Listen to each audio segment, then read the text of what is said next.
Greetings, ladies and gentlemen, and a warm welcome to the Success Talks with Coach Tendai Mungate show.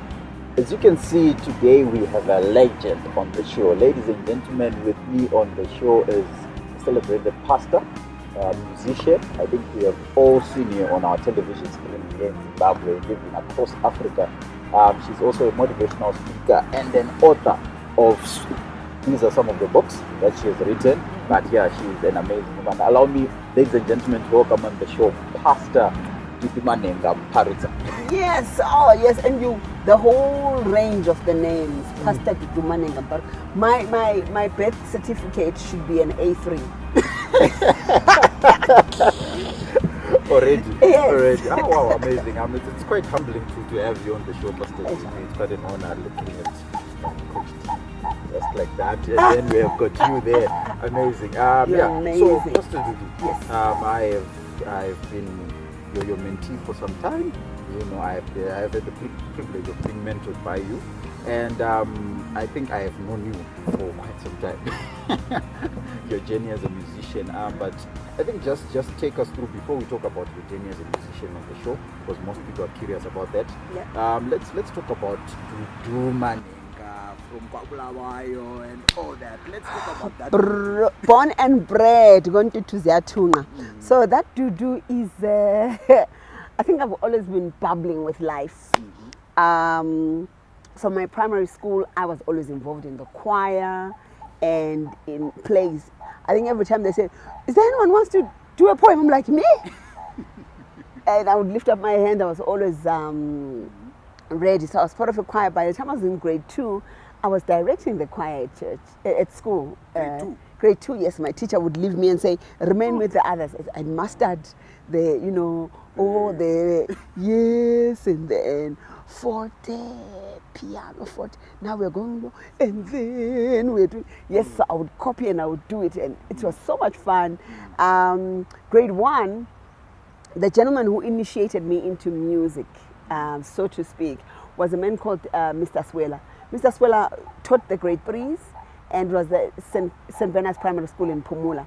And so he was playing his guitar, and on prize giving day, I was singing a song, Tenjiwa Mama, Tenjiwa Mama, and he's skanking on the guitar. And so I've always been a front person. I never shy away from being up front. By the time I was in grade 7, I was head girl at the school. Then I went to high school in Makokoba. Makokoba is close to Amakosi Theatre. My high school is close to Amakosi Theatre. And you can imagine now what takes place from there. So I'm in the choir, I'm sneaking away from school into Amakosi Theatre and stuff like that, and life began. But always full of life, but really love to read. You know, I was one of those kids who would revise in primary school. Remember, they'll say, go and play with others. Go and play, but I said, no, I'm revising my work. I'm like, okay. What revision are you doing? So I'm quite organized because of my maternal grandfather. So I grew up mainly with the maternal side of the family. My maternal grandfather said to me one time, I came from school with a prize. I was in grade 5 and I was number 1. I'd aced everything and I had all these prizes for maths, for English, for this. So he says to me, I want to see if you know your math. He says to me, how many hours are you supposed to sleep in a day? And I like, 8 hours. Good. How many hours are in a day? 24. Right now, do a fraction for me. Check, 1/3. So he says to me, if by the time you're 60 and you've been sleeping for 1/3 of each day, how many years will you have been sleeping? I calculated and I was like, 20 years. That shocked the daylight out of me. And I was thinking, and at the time we had a cousin who was 20 and who had a baby. So in my little head, I saw a person being born and then having their own child while I was sleeping. It was traumatic. And from then on, I began to be an early riser. I would wake up early to read. I'll prepare my things early because I was afraid of time catching up with me.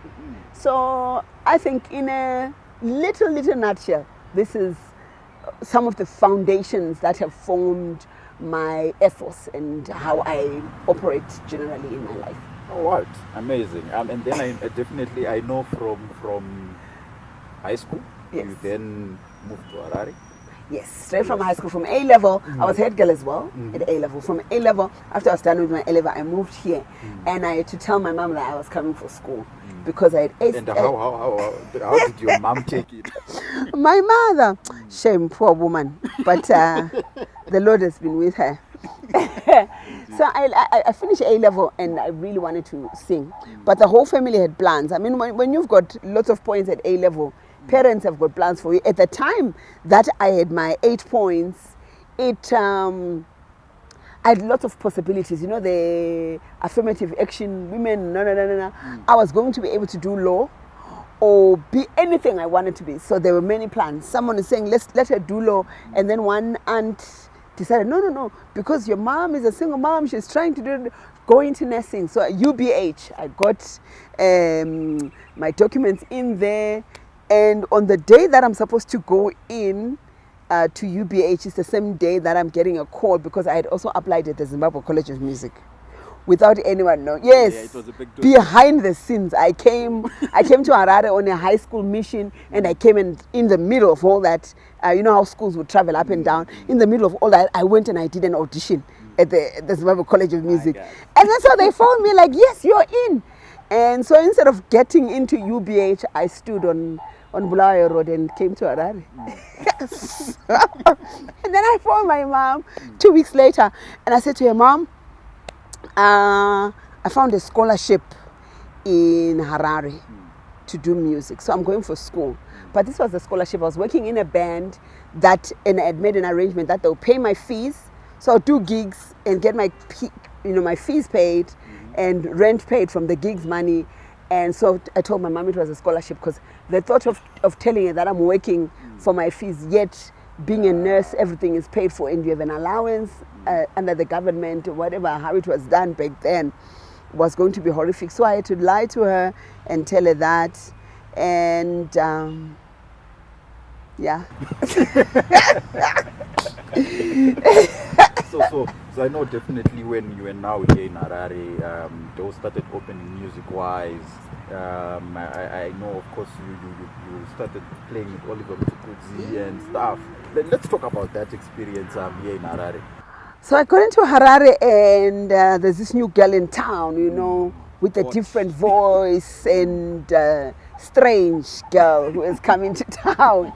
And there's a lot of keen interest in, I wasn't doing what everyone was doing. I wanted to be different. I just always wanted to be different, to stand out like a sore thumb. So I enrolled into College of Music, and then it so happened that Albert Nyati's vocalist couldn't travel with him. And so Albert takes me and he gets my passport done. When he gets my passport done, the day we collect it, the tour is postponed. Yeah. On my way to College of Music with my passport, Mwende Chibindi, who used to sing for Tuku, gets sick and they have to go on the road. And then someone says, "No, there's this kid." I think it was Sam Matauro, who said, "There's this kid at the College of Music." And Bless had introduced me to Sam as his girlfriend because Sam was the big brother and stuff like that. So Sam says, "There's this girl, man. There's this new thing in town. Let's try her." And so now I've gotten my passport. I mean, talk about miracles, guys. I mean, at the time, I didn't even think it was a miracle. It was like, oh, okay. It's fine. But now that I'm older, I'm like, So I'm holding on to my passport. I've just collected it. A phone call comes in to Blessing from Debbie Marika because we had one phone. A 3210 for your own information. Back then, audience, these are big things. Yeah, big 32, yeah. Yes. So he's packing my bag at home, and I have to leave from school straight on tour to Botswana with Oliver Mtukudzi. And on the way, I'm learning the songs. We are rehearsing the songs on the way because we're driving. And what an adventure. I don't know, all I can say is that it was such an adventure, and how God lined it up. And being on stage with Ndara was, that's what birthed the performer in me. Because I would see how he is so laid back on your backstage. And I tell people, backstage they will be having Coke, Nema buns, with Oliver. Then the next thing he's introduced on stage. And suddenly he is this huge personality. And for me, I was like, I want the secret, that, with this guy. And so being on stage with him, I learned all that. It was so amazing. So we could say that he was one of your mentors. Definitely. Most definitely. The performer in me was birthed by him. And the admin side of my musicianship was based by the fact that I would spend so much time with Debbie Metcalf. I'd move around with her and ask her, so what are you doing now? What are you doing now? While some other band members have gone doing other things, I'm in her room. So how does it work? So what is manager? What would and she's like, oh, Dudu, And then I was learning and learning and learning. And then so in between being Oliver's singer, when I would come back home, I would book myself at the Jazz 105, do a concert 6 to 9, and dash off to Andy Miller to do a Tuku one from 10. Because I just knew that I wanted more than what I was getting. I felt that it was just a start. There are many adventures I could share from that season. Oh yeah, many adventures. I remember. Just tell us a few. A few, okay. So one time we're in Denmark. We're on stage. We've just done a concert, and with the promoter, I remember his name is Sune. He says to me, I enjoyed watching you on stage, your energy is so blah blah blah. I'll see you in the year following. So they're gonna have Tuku this year, and then the following year they're gonna pick up Tumbuka, and then the following year Oliver's gonna come back. So I just blurted out, oh, I want to be in the band. He's like, oh, okay. I'm like, yeah, I've given Tuku 2 years, I'm not gonna stay for more than 2 years. He's like, I thought that everybody in your country wants this. This is like the arrival. I'm like, no, I've got 2 more years. I'm just going to do 2 years and I'm done. I would have learned what I want to learn. So it so happened, there's 2 years later, Oliver goes back and there's now a different singer. I think it was Namatai who had just replaced me. And so he asked around about me, oh, what's happening with that girl? And then they tell her, oh, she's gone solo. Like what? Now, amazing. Big mouth and delivering is what, since we're talking success, it's important for you to have a big mouth. But make sure that you deliver on your promise. Exactly. So many people have got a big mouth. I meet many people say, oh yeah, I'm in the process of doing this, I'm setting up a project. And they never get, and then you meet them 2 years later, yeah, I'm in the process of setting up, come on. If I wasn't a pastor, I would say, shut up. But I can't say that, I'm a woman, a guy. So my big mouth, 6 years later from the 2 years, I get a call from the Norwegian embassy. There's a tour that has been arranged. Can you believe it? 14 cities, 18 concerts by this guy. 14 cities, 13 concerts. And I was going to actually cross over into Germany as well. We did 2 shows in Munich, and we went around, did 1 in Sweden, and we did also Denmark. And then this guy says, why I'm calling you, I'm taking your call because 8 years ago you said that you're going to leave Tuku's band, and you did it. So I think you probably have something. I've not heard your music. Come. And that's what he hasn't heard my music. But he just said, come. Yeah, that promise that I made, and I actually left Tuku's band. And back then there was no Facebook or whatever. Everything was done via email. So I went my first tour to Europe, 18 concerts, 14 cities, and it opened the world completely.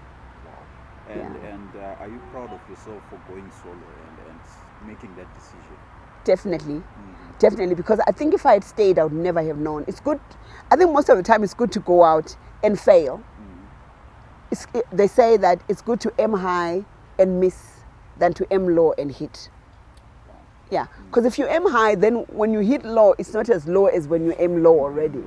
Yeah, so it was worth it for me to go out and fail at it, if that's what was going to happen, than for me to stay there and already say, I think I could have. I wish I could have. And that's where many people have died in the valley of I wish I could have. And then sometimes you become too old to do it. Because time catches up. Some things that you should have done when you're younger. Like I think if you wanted to do something crazy, like me, if I wanted to have a huge tattoo on my neck, I should have done it when I was crazy and young. People would say, oh, foolishness of youth. But now for me to go and have one, it's like, how? Madam, are you... Is everything normal? People start questioning the Dudu. People start questioning, is the brain swollen? You know, that kind of thing. So I think many people have died in the valley of, I wish I could have, than for them to actually say, I tried, I failed, and then I found what my limitations are. And this is how far I can go, having tried. So how many albums do you have now? Right now, I've got 5 albums that are released, but a whole lot of other music that could be albums or concerts that I would do on tour, and then it's live, fresh music, particularly for that concert. But I never released it in the public domain. So probably I could be counting more than 10 albums if I was. Yes.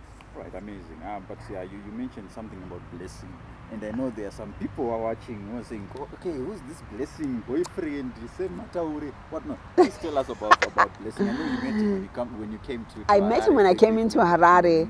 And what made me like the guy is that of all the boys that were around, he's the only one who wasn't saying, go baby, He was like this big brother. I think it was a strategy. I think so. Now many years of wisdom have shown me that it was a snake move. Like, you know, I've got cats at home and then they hit this and then boom, they pounce. So he was there and we became good friends. And crazy enough, within 3 weeks we were talking marriage. And my mother freaked out. Dude. Yes, 3 weeks we knew.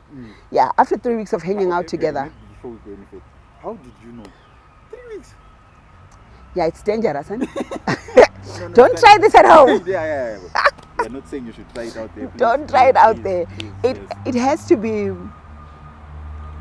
I think there was just a knowing. There was just a knowing, and then there's certain things that he did that I had asked for. And one of the first thing that was on top of the list, I said the man that must marry me should not love soccer. My God. That was soccer, and I was imagining this guy who brings his friends and they're like, yeah, this, and they're making noise in the house. So when he said, I was like, so what kind of sports do you like? He's like, I like basketball. I'm not a soccer fan. I was like, you're already doing the ticks. And I was taking, but we became such good friends from the onset. We knew at 3 weeks. We started. I mean, it's so crazy. I can't even tell you the transition on how. I know people say the relationships have got steps. Step 1, step 2. Now you are friends with benefits or without. We wanted to benefit with each other from day one. We're like, I think you are a benefit of mine. So by 3 weeks we knew. And I told my older sister. He spoke to my older sister and my mother freaked out. He said, we've gone there for school. You're not going there to find a guy. And so when she said no, we said, okay, but we moved in together. Yeah. Don't despise the days of humble beginnings. and at the time, you know, we both of us, we know God, but we're not really strong Christians. But so we moved in together, and but we made sure that the flat that we had were different rooms. Yeah, for the sake of the weaker brothers, because my family members would just want to peep in, you know, and say, "What's going on? What's going on?" But we knew, and now 22 years later. And how has it been working with him, touring with him being your drama as well? It hasn't been without drama, of course. When we were growing up, when we were still growing up, we had issues. I remember at first we would struggle with, I remember one gig, we did one gig where there was these girls who were screaming, screaming, blessing! And he's a hot guy, you know, he's hot, yeah. You know, he's... So the girls are screaming and they're throwing money on the drums, and I'm standing there and I'm saying, that's what we are going to spend at home. Keep it coming. They're screaming and whatever. And you would get men coming. So I remember one gig, I'm singing up front and there's this guy who's going. in front, and he's like, oh yes, this woman. And so we had to agree, because it's a business, right? And we're different entities. So we drew a line and we said there are bedroom issues, these are home stuff, and there are boardroom issues. So what happens at work happens at work. Even as a lead singer, I can actually speak and say, no, that's not what I want. You're not playing the right drum line. And we had to discuss that it shouldn't then go home and affect our marriage, because you know what I'm saying? So, so we sat down and we had to strategize. And being the man, I think there's some guys who would want to come and hit on me, and he would want to defend. And I was a bit of a raw mango at the time, you know. I'll say to him, but what if I want him? Why are you stopping me? I should be the one who says I don't want him. Because if you say to this guy, leave my woman alone, you will come back and say, yeah, I know that guy says I should leave you, but what are your true feelings, lady? Express yourself. So we had to release each other and trust each other to say, okay, we respect what we have so much that we will make the right decision. Because there came a season where we would travel apart. 3 months you are not with each other. I think trust has to kick in there, and to know that the person that you're with is actually with you. Okay. Yeah. All right. I want to ask this question from a music point of view, because Yes. I'm a drummer. Yes. And being a drummer, I have seen that, and I know you've heard about this, that most of the songs are not normal in terms of the drumming. I would like to know from you as the singer as well. What were you the one who would help him create those amazing drum fills? What would happen? What would be the inspiration? So I'm so excited. I'm so excited about that question. If you know, on the 4th album, Ngangiwe, there's a song called Slobela. And on Slobela, I tell a story about how the Matebele girl meets a Mashona young man, and they come together. So what would happen when we are making music is that my time for, as a Ndebele time signature, and the Shona time signature. So if it's Uyundi, and you'd go Uyundi, but I'm dancing like this. So keep tapping. Like the straight like that. And then I'm going. And so the next thing, the song, the drum line has to move, because I'm dancing a certain way. So it's just been such an amazing journey of him watching me dance, us mixing the Shona rhythms and the Matebele rhythms, and just creating something that has become the normal now. I don't think we can ever play straight music anymore. Yeah, no, you can. It'll be hard. All of the music is. I think being a musician Yeah. is so hard. You sit down, you're listening to the song, you're like, okay, so where is the one? Where is the one? So the trouble with the one is that if you are thinking one in terms of Shona timing, you might not find it.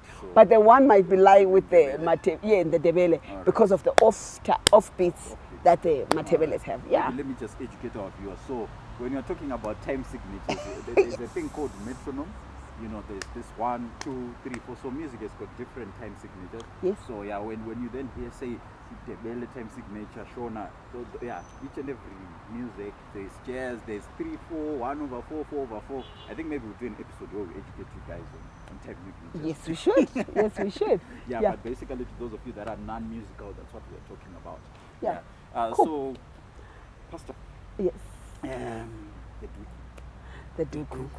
We're concerned about this. I know there's a story, and I know the story, of course. Yes. But to our viewers, To who our might viewers. not know and may be curious to say, so what happened? What happened? With the Dudu? Yes. So, it's year 1999. 1999. So we're okay. yes, we're getting into year 2000. I was 2 years old. Oh, that time. okay, please don't make me feel so young. No, I know you're young. I'm young, I'm young, Yeah, I'm young. yes, yes. I always tell people I'm 16 with 25 years experience. Okay. Yeah. That's Yeah.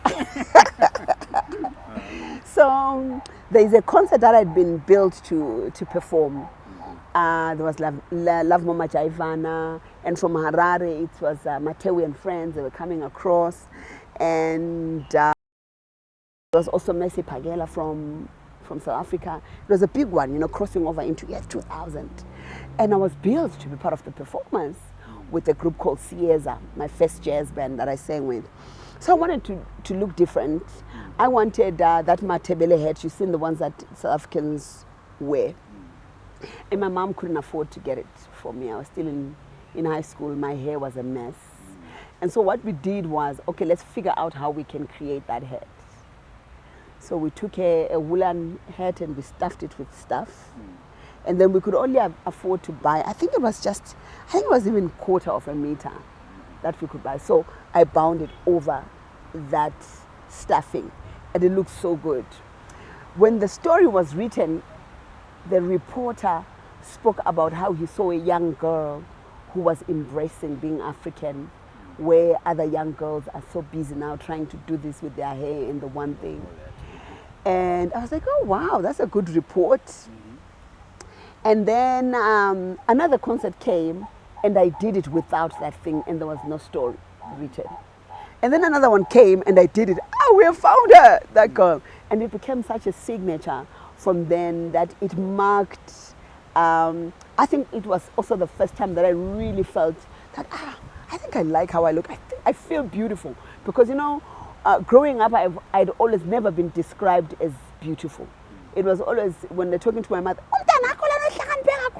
where's that child of yours who is too clever? You know how we do, in a negative way. And my older sister was always, oh, that beautiful daughter of yours.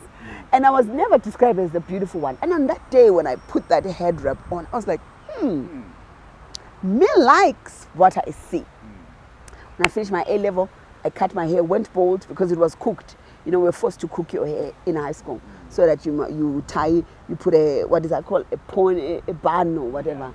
Yes, so I went bald, like bald the day I finished my A-level. So I would start to grow my hair naturally and embrace just having that natural look.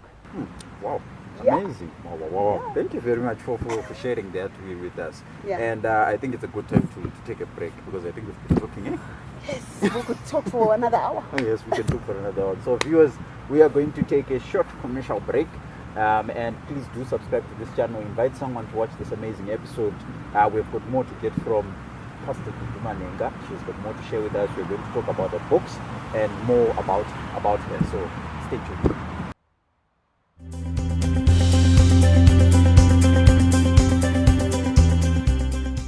Success will always come at a cost. The question is, are you willing to pay the cost? Ladies and gentlemen, welcome to this amazing channel. This is Success Talks with Coach T. Mungate. Please do subscribe to this channel. And this is your success tip with Coach T.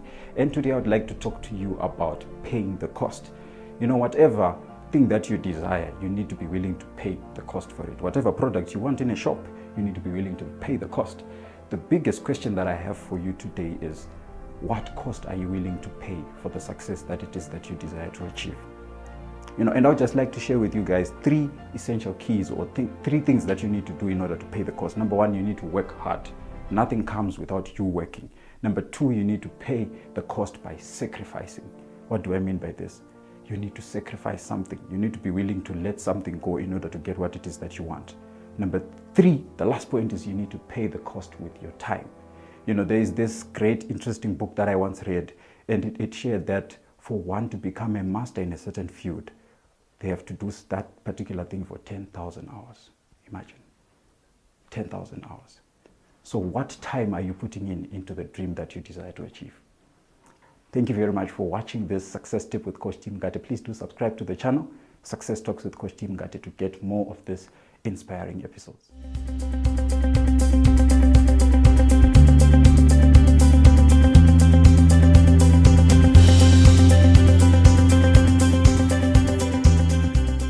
Welcome back, ladies and gentlemen, and it's the Success Talks with Coach T. Mungate talk show. And today on the show, we are very much humbled and honored where I'm having a conversation with Pastor Dudu Manhenga Muparutsa, a celebrated pastor, musician, author, and a motivational speaker. So, Pastor Dudu, before the break, you were telling us about you were telling about your story, the mystery behind the Yes. interesting duku.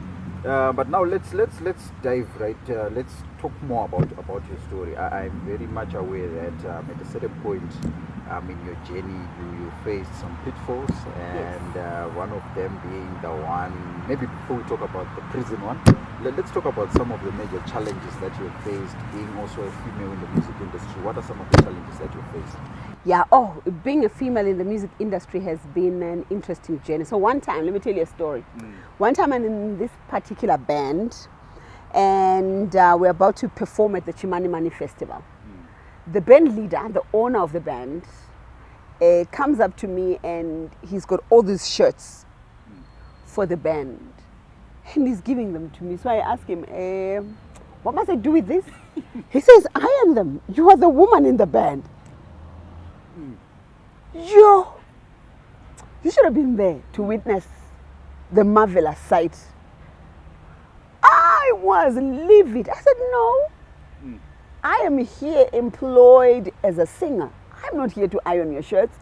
Each person here has come to work. Each one must iron their shirt. Yeah, but you know, you're the woman. I said, no, but I'm not your woman. You know what I'm saying? I'm not your woman. Yeah. You can't just impose the duties that the woman at your home does on me when we're at work. Let's respect one another to that regard. So it didn't go down with the whole band. You know, the whole band was mad. She said, how dare she refuse to iron our shirts? But I had to put my foot down and say, that's not what I came here for.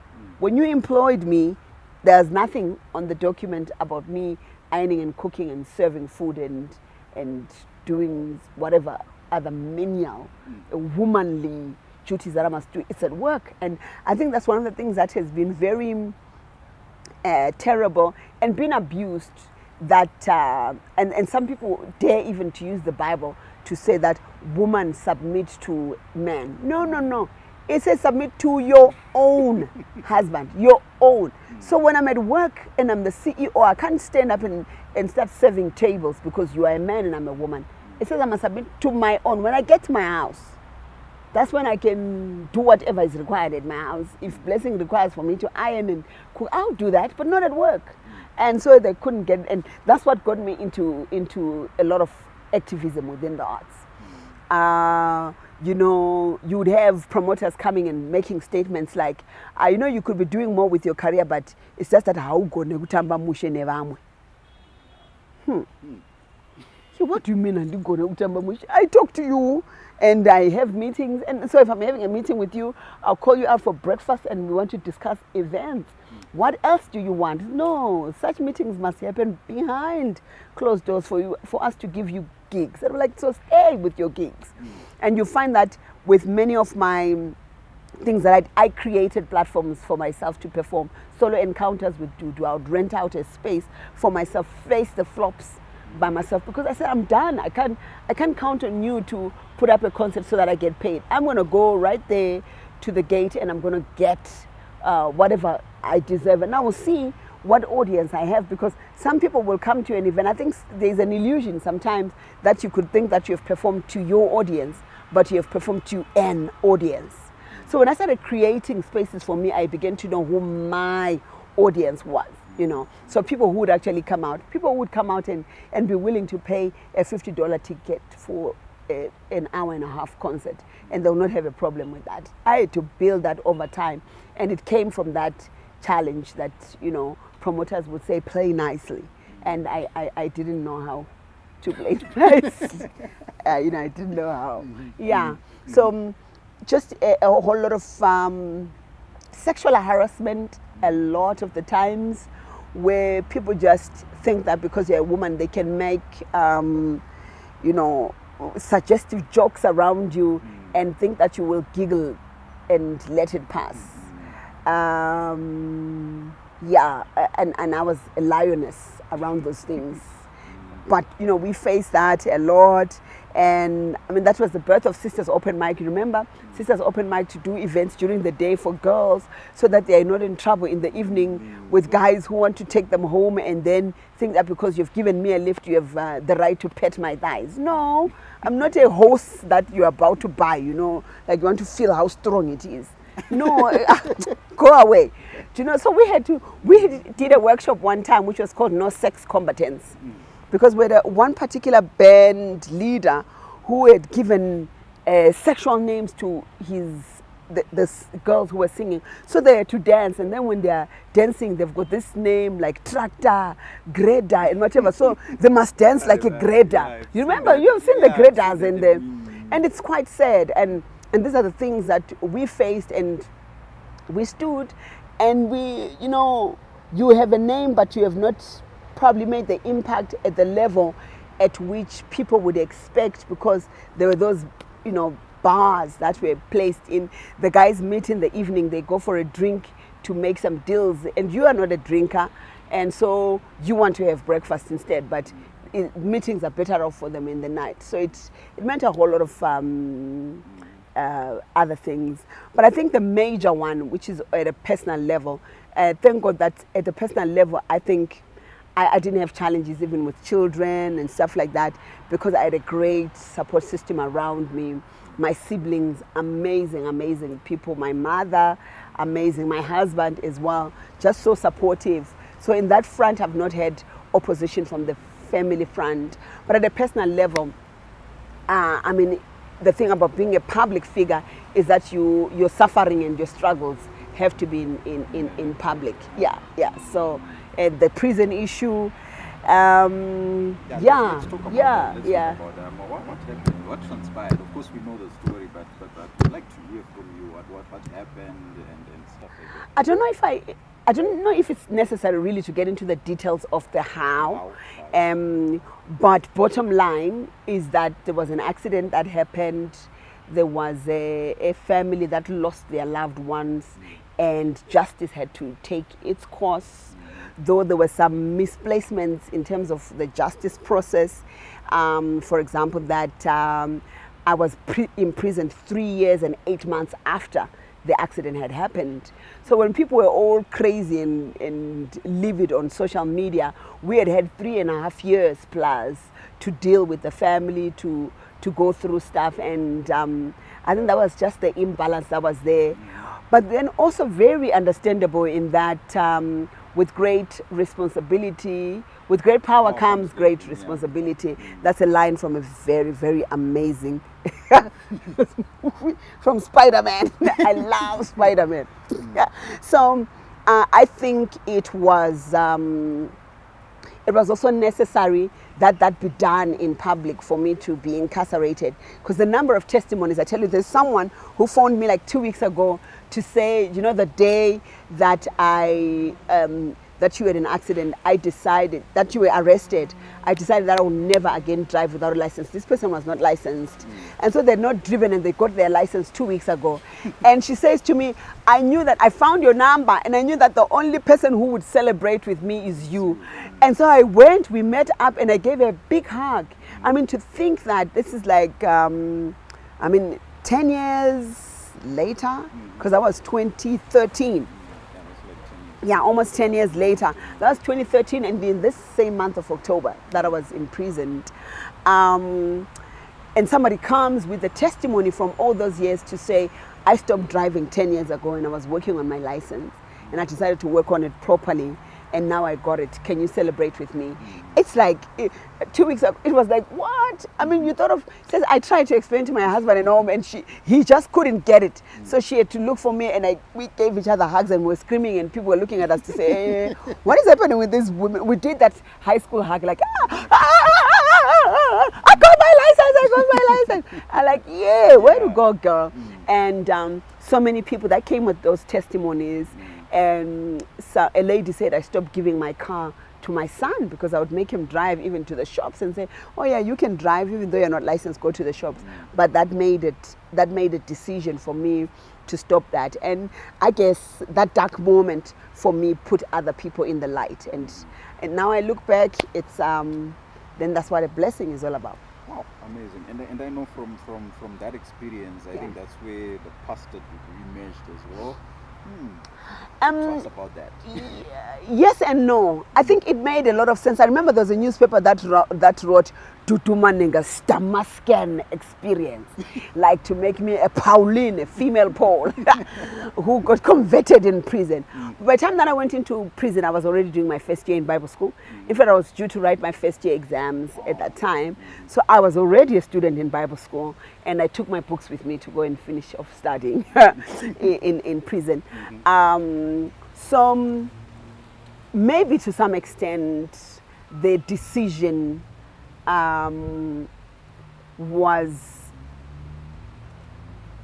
how to say, cemented, confirmed when I actually went there and I met people.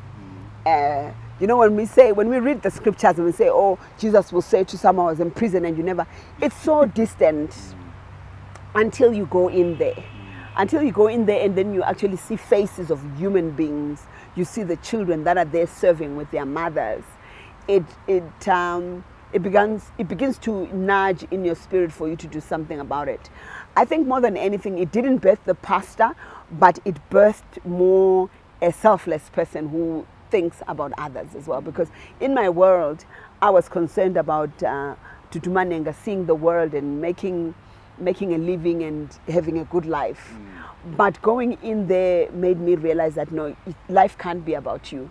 So in prison, the selfish, self-centered, self-motivated person died, and then a new one, a phoenix arose that thinks, okay, others first, you know. And so I think that's what birthed that particular side of the ministry. And you know that I go and I do prison visits, and I do collections, that I take stuff there because I know the pain that people, the pain of being separated from your family, whether you have done anything wrong or you haven't. That pain is so much. And I would say that was the birth of the heart that God has for people. Yeah. Yeah, but let's talk about bouncing back after you came from prison. Yeah. Because I know there was a lot of, I think there were certain people who didn't want to affiliate with you, certain brands, certain people who didn't want to book you for your shows. Yes. How was it? Certain contracts that were cancelled. Sorry, remember, let me tell you another story. I have to tell you stories. So one time I had been booked for an event by a big company. I will not mention them. And then when I came out of prison, they phoned me, oh, sir, we're sorry, we're phoning to cancel. They sent a very cute voiced woman to talk. And so she says, yeah, our board has figured that we can't associate with you because you have a criminal record. I said, but I can still sing and shoot. So I started singing on the phone. And I started singing and singing and singing. But I was really pulling her leg and getting her to be uncomfortable with that decision. But obviously I was really not talking to top management. I think I should have gone in there to talk to top management. And I'm thinking to myself, imagine if there's that much discrimination for a person who's gone into prison because of an accident. Number one, you go in there and instead of 2 years that I was supposed to serve, I served 2 weeks inside, and then the rest of the sentence I ended up having, you know, the sheriff with my passport and whatever, because it had to go into high court. And so for another year and a half, I think another 2 more years, I was still kind of in prison, so to speak. Imagine if that is happening to someone who's gone in for an accident. What about one who actually messed up, like big time? And it's really hard.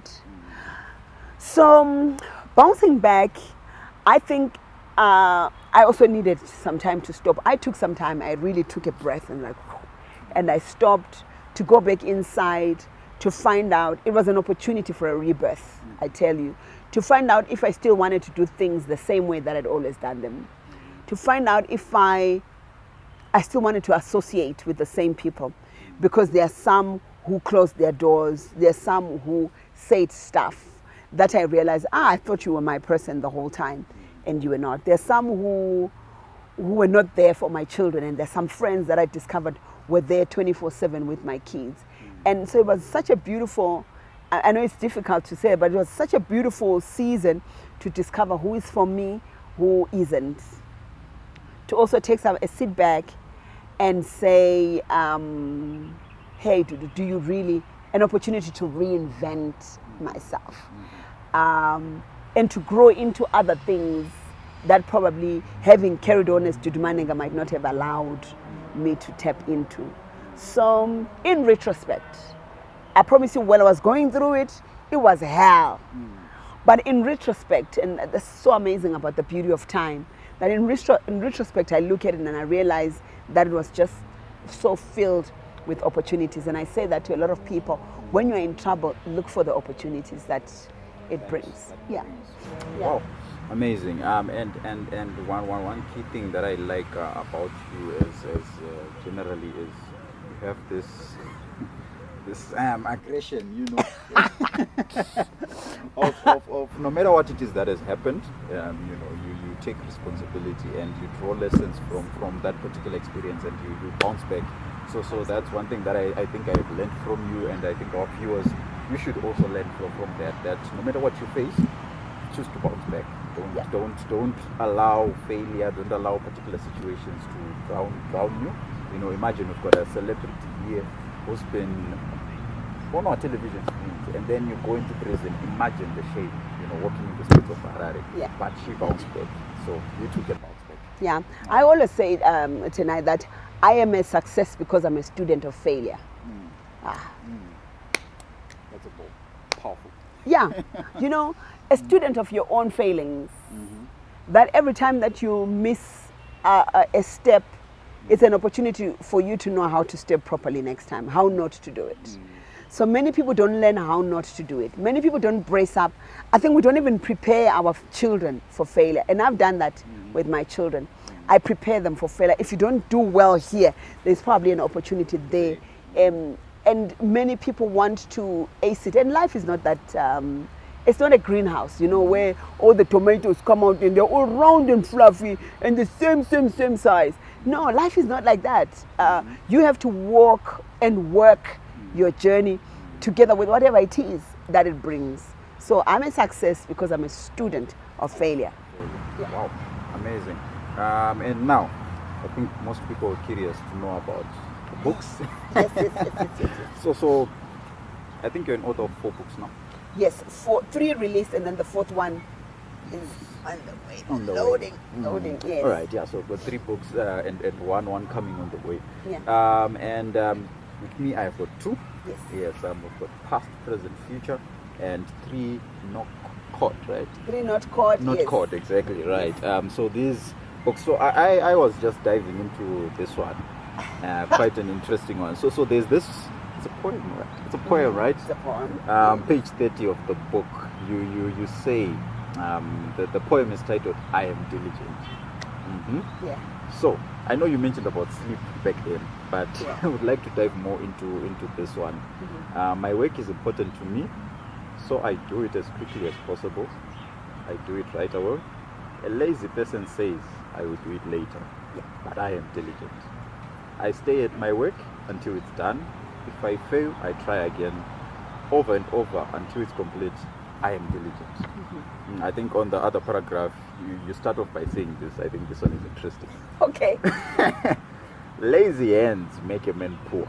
Yes. Let's stop there. Lazy hands make a man poor. What was your thought process when you were writing this? You're gonna laugh. So here I am with my kids. And they're all in primary school. I think Zozo was in grade 7, Monga grade 5, Dumo 3, and Tando is in grade 1. And so I'm talking to them about homework. So I was talking to my kids about homework. And we were going through, so what we do is we read the book of Proverbs. Every day of the week we read a proverb. So today, if let's say today is the 5th, we are reading Proverbs chapter 5. And then we read it over and over again. Every single month we read Proverbs over and over again. And so we came across that and we were struggling with finishing tasks. And so I said to them, guys, let's talk about being diligent. And I'll tell you that each of those lines were written by the kids. Oh, wow. Yeah. And then I put it together into a poem and I said, tell me what being diligent is. And so one says, well, it's staying at my work until I finish. It's not diligence to work, and then you want to play. So I was teaching them how to order their days. To say, okay, when you get home from school, the rule at my house, thou shalt not eat before thou washest thine socks. You know? It should be a commandment. It's a commandment. 11b. 101 rules of housekeeping. Yes. So I said to them, once you get home, you have no right to eat before you have worked. So your first thing when you get home, polish your shoes, wash your socks, then look for food, then sit for your homework, then watch TV or do your chores in the house, whatever it is your duty is. So my kids have always had duties from when they were young. I think I almost said from when they were born. Yeah, it's like right now you have you are the one who's in charge of clearing the table. You're the one who's in charge of setting the table. That kind of thing, to show them that life doesn't come that easy. Now I tell them that we take care of chickens and ducks and we have a garden and all that. I tell them chicken does not come from a fridge. You grow it and you kill it, and then what is the wunduraring in English? Yeah. You unfeather it, disfeather Yes, it. yes. Isn't it funny though how they say it drags, when they say we are selling dressed chicken, it's like the ones that actually don't have clothes on, because the clothes are the And I think wings. it's a marketing. It's a marketing. Yeah, it's a marketing thing, because I've always questioned myself. Why are you saying always it's dressed when it's not dressing wearing anything? It's a naked chicken anyway. But anyway, so I teach them that. So maybe yours should be naked chicken. Now call them naked chickens. So yeah, I was sitting down with them and telling them from being, at that young age to say results come as a result of your input. So if you put in this little, you get that little out. So lazy hands will make a man poor. If you're not, your hands are weak here. And God does say that He blesses the work of your hands. So if your hands are doing nothing, don't do an all-night prayer for blessings. Please don't waste your time. Sleep. Go home and sleep. Yeah. I always share with people, interestingly, that as it says that the Lord will bless the works of your hands. Yeah. I always say to people that it's not the works of your sleeping, it's not the works of your mouth. No. The hands. So the biggest question that I have for you today, that we have for you, is What are you doing with your hands? Yeah. To do And then, something. Ecclesiastes would also say, whatever you find with your hands to do, do it well. Diligently. Wow. Yeah. Amazing. Right. And then let's talk about this book. Yes. Maybe to those people that would want to know, what was your thought process around this book? Okay, so 3-note chord. So my poetry is all labeled 3-note chord. And then the first one was questions, assumptions, and conclusions. So the questions I had, the assumptions I've made, because that's what makes someone's life.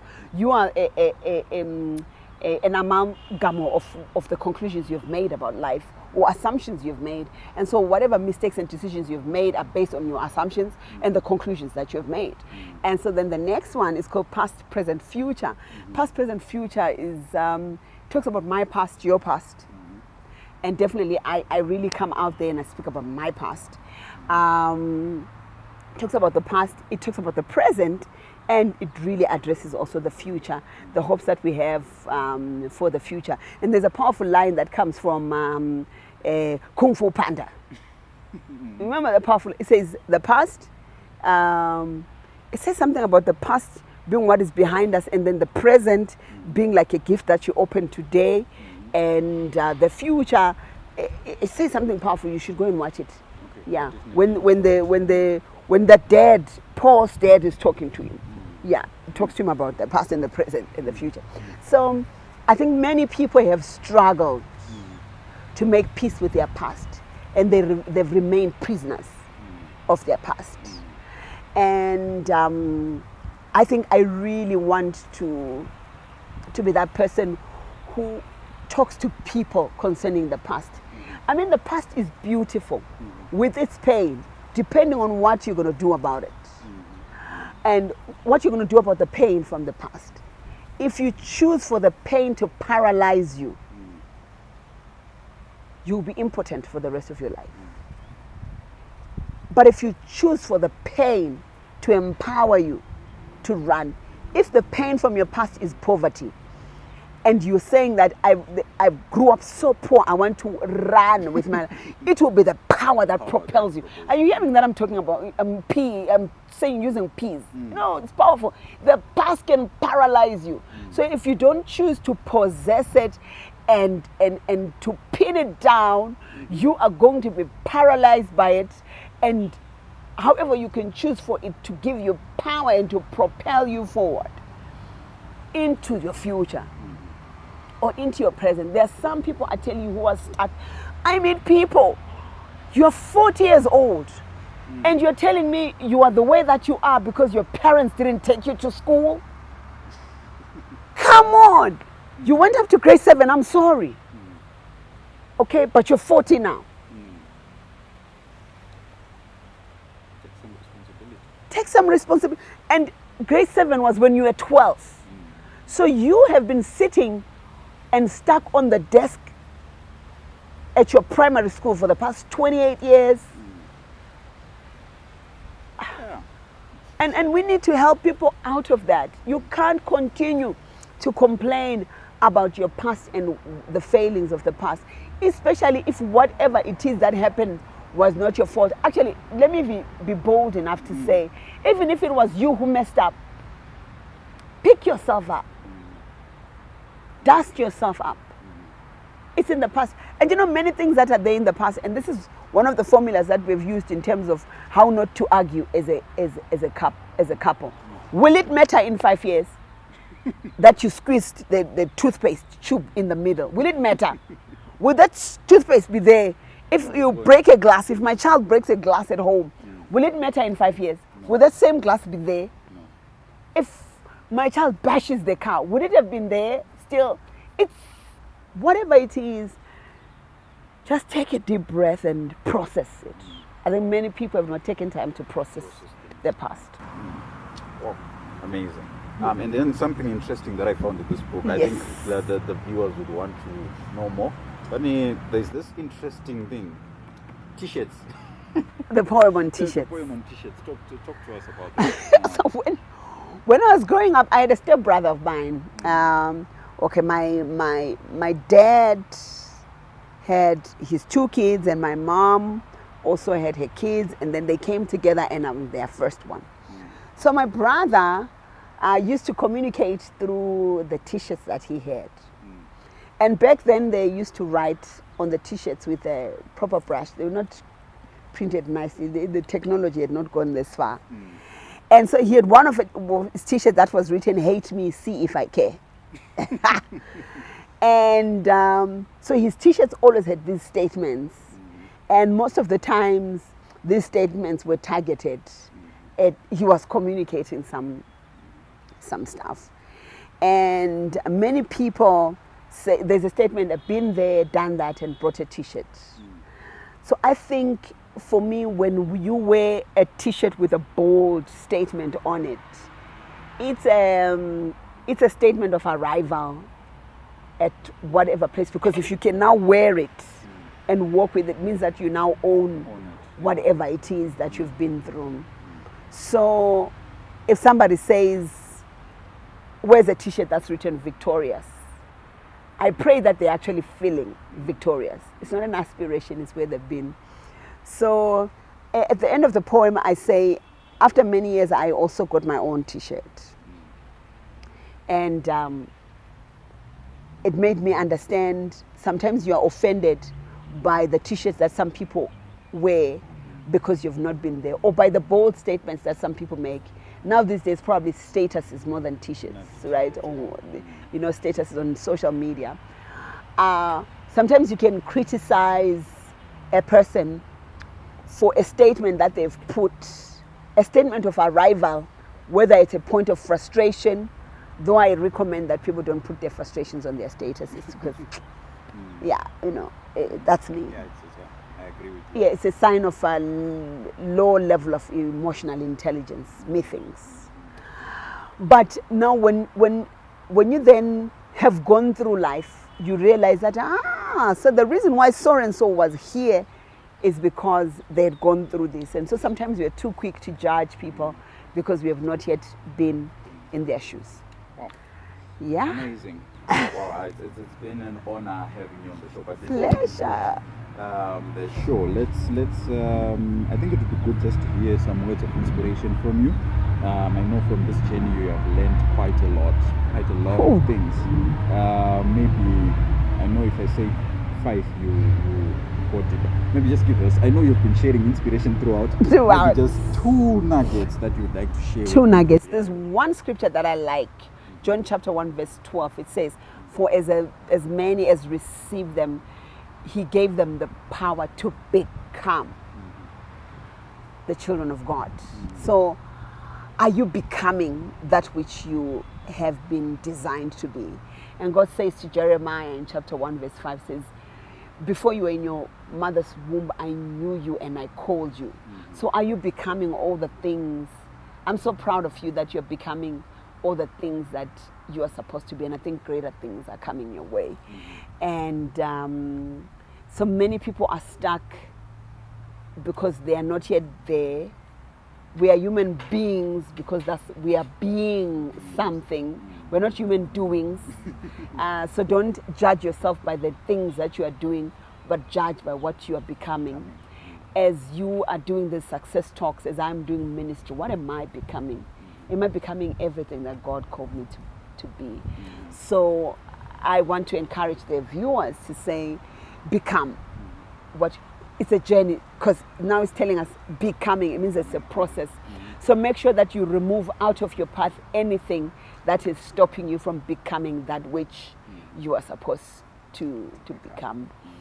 And secondly, I would say enjoy the journey, enjoy the process. Many people swim under the process. They don't want to enjoy the refining process and learn along the way. And I think the disaster is when you go through something and then you don't learn anything from it. Yeah. Wow, amazing. I think most people will be curious to know what is Dudu up to now. I know, as for me, because I know you have some background. You have some background information. I know you're into farming, ministry, speaking, writing books and stuff like that. But maybe just give people, and then most people are now no longer seeing you on stage that much. I know from me, because behind the scenes. Yeah. so I know you're on stage from time to time, but please do tell us what you're up to. What am I up to? I am up to enjoying my life to the fullest. Everything that was packaged in me, I am unpacking it. I don't have a busy life, I have a full one. Like you said, I'm writing, and writing is helping me. I'm going around speaking. I go to assemblies at schools every single day of the, now I bundled it up. So 3 times a week, I go to schools to address kids at assemblies, high schools and primary schools. And I'm enjoying that moment of just pouring myself into these young vessels that are growing up. I'm enjoying that a lot. I'm being a lot of benefit to my community. This is in my community in Salim Gabe Heights where I stay. So I'm going into schools in that area and speaking and speaking into the lives of teachers as well. I'm doing Bible studies with teachers in schools. Wow. Because I think many of the things get messed up right there. And so once you have a teacher who fears God, who loves God, when they are carrying this child in class, they understand that they're carrying a treasure that God is making into something great. So I'm enjoying that part of my life. I wake up early in the morning to get into my garden, to feed my ducks, to feed the chickens, and to collect the eggs, and to eat the eggs. So I eat what I produce, and that's so much fun. I'm enjoying ministry a lot.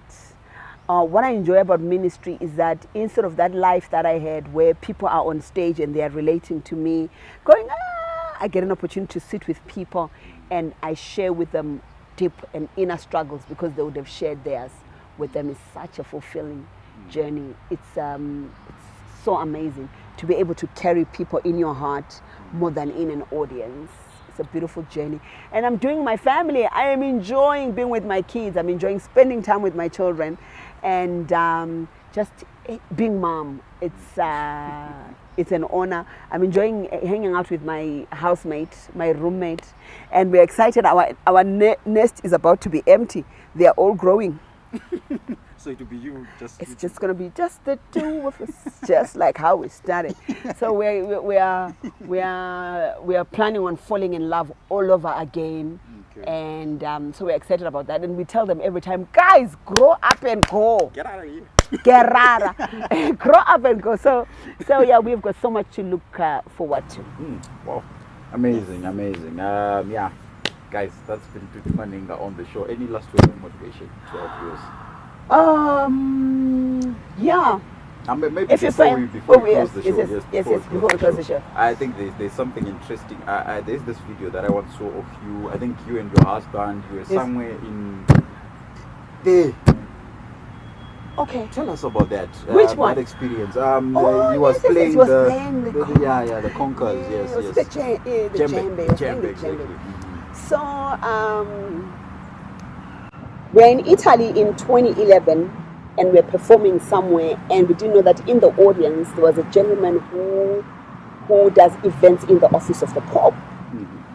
And then this guy sees me on stage. He says, "Wow, we would love for you to come," and he books me for an event. It's called One Family event that's done by the Catholic Church for all families worldwide. And I got an opportunity to perform before 700,000 people. Like they closed off an airport in Milan. They closed off an airport, 700,000 people in attendance, and 2.7 billion online. Yeah, it was amazing. When I went back into the dashboard of my online sales, it was amazing to see a dot of a CD being bought in some country and somebody inboxing, "I've just watched you at the One Family event," and I got being inboxed by Zimbabweans who were in school in some countries. I think it was Austria and Australia, and some who were in Denmark were saying, "We are feeling so proud right now on campus because you are representing for us. We are receiving some respect on the ground." So it was so beautiful for us to get that opportunity to perform on that platform. It was big with a 60-piece orchestra. I'm sure you saw it on stage. Oh, it's a life. It's a dream. But yet again, do you know what? I would never compare it in beauty to preaching every Sunday to the congregation at church. Wow. Amazing. Thank you. And your last words of motivation? My last words. Success is a choice, but you are wired to succeed. Because, you succeeded as liquid form. There are millions of you that were released, and then you made it in your mother's womb, and here you are. So you are wired for success, and it's up to you to rise up to the occasion of who you are and what you were designed to do. Bless you. Wow, ladies and gentlemen, there you have it. That was Pastor Dudu Manhenga on the Success Talks with Coach Mungate. Thank you very much for agreeing to be here. We know you're a busy woman. Pleasure. Managed to get it. We did it. So, ladies and gentlemen, that brings us to the end of this inspiring episode. I know you have taken so many lessons from this. Please do subscribe to our channel, the Success Talks with Coach Mungate channel, to get more of these inspirational stories and episodes from people across the world. From me, Coach Tendai, and the crew behind the scenes, it's a wrap, and let's meet in the next episode. Thank you.